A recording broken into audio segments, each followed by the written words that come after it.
आऊज़ु बिल्लाहि मिनश्शैतानिर्रजीम बिस्मिल्लाहिर्रहमानिर्रहीम। अस्सलामु अलैकुम नाज़रीन हज़रात, आप देख रहे हैं ज़ोया लाइफ हेल्थ केयर। दोस्तों, आज मैं आप लोगों को दो ठंडी नमाज़ों की फ़जीलत बताऊंगा, नमाज फ़जर और नमाज असर। रसूल सल्लल्लाहु अलैहि वसल्लम ने फरमाया, जो शख्स दो ठंडे वक़्त की नमाज़ों की फ़जर और असर की नमाज पढ़ने का पाबंद हो जाए, वो शख्स जन्नत में दाखिल होगा। जो शख्स दोज़ख में हरगज़ ना जाएगा, जिसने सूरज तलू होने और ग़रूब होने से कबल की नमाज़ें पढ़ी, यानी फ़जर की और असर की।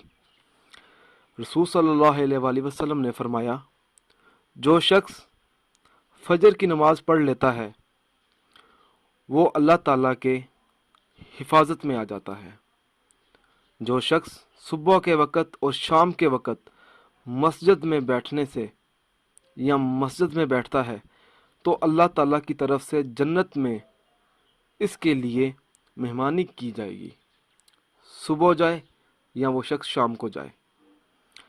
जो शख्स अपने घर से वज़ू वग़ैरह करके अल्लाह ताला के घरों में से किसी एक घर मस्जिद वग़ैरह के लिए जाता है, अल्लाह ताला के फ़राइज़ में से किसी फ़र्ज़ की अदायगी की नीयत से जाता है, तो इसका एक कदम इसके एक गुनाह को मिटाने का ज़रिया बनता है और दूसरा कदम इसका एक दर्जा बढ़ा देता है।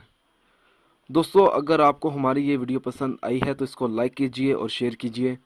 साथ ही मेरे channel Zoya life health care को सब्सक्राइब करना हरगिज़ ना भूलें, ताकि आपको आगे आने वाली वीडियोस की मालूमात मिलती रहे। जज़ाकल्लाह।